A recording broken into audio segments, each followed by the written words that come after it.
Welcome to All BS with BS. The second BS is you, Brody Schroeder. So, Brody, are you ready to cut through the clutter? Let's do it, man. Throw it at All me. right. Andrea, you got to support us here because, like, Brody and I we say a lot of nonsense. So I want to throw out the first question that came up yesterday, Brody.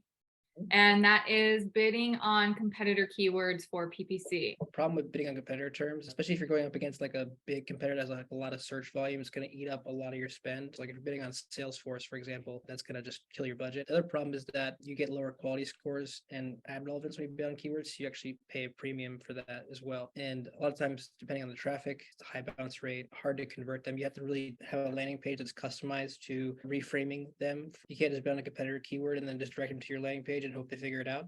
You really got to kind of explain the difference. So if you're going to do competitor keyword bidding like that, you really need to have tailored landing pages that explain the difference between you and that competitor product. That's the best way to do it if you're going to do it at all. But I think there's a lot of other areas to do before you layer in competitor bidding. So are people not doing that now? Is that what you're seeing, dude? A lot of ad accounts we get into from clients still have competitor keywords set up and they're not performing well and they're just wasting spend. So like, if you're going to do competitor bidding, you really have to do it correctly if you're going to do it at all. Has that ever worked for anybody? Because I know that I've definitely bid on competitor keywords before, and I can't say that any of those leads that came in actually converted. So I don't know if you've seen a success case for that. Like software is very good at this. It's very common in the SaaS space to have like us versus this Monday.com, for example. They're probably bidding on keywords that are type in Asana, they'll bid with Monday.com and they'll take you to a page that says how Monday compares to Asana. Like I'm just giving an example. In those cases, it does work pretty well because the user understands like what's going on and that they're being reframed into a new opportunity. So those do tend to convert better. But if you're just like bidding on your competitor keyword and hoping that, oh, we also do that, so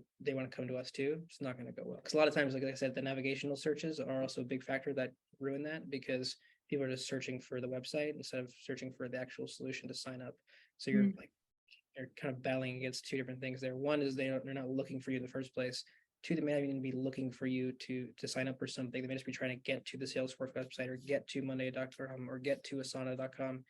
And then you're just wasting money on those. So you really have to be very specific with your targeting and also tailor the landing page experience to the keyword you're bidding on or the competitor you're bidding against. So is it based, like to your Monday.com example, is it based on how well a brand is known? Does that play into how I would approach bidding on my competitor keywords? When you're playing against a competitor that's very well known, it's actually a lot harder. You really have to be very careful because again, you can eat up a lot of your spend. It works better, I would say, when you have like a less well-known niche, like if you're in logistics, for example, or somebody's searching for a specific competitor that is very industry player that of, but maybe is not like widely well known. That could work pretty good because they're not getting a lot of search volume. They're just navigational searches. Like it just has to be done correctly. You can't just throw keywords up there and bid against competitors and send them to your landing page and hope they figure it out. You might get some leads that way, but usually they're not going to convert to pipeline or anything like that. So if you're going to do it, you just got to be careful and have the right strategy. Yeah, that makes sense. A lot of BS in that.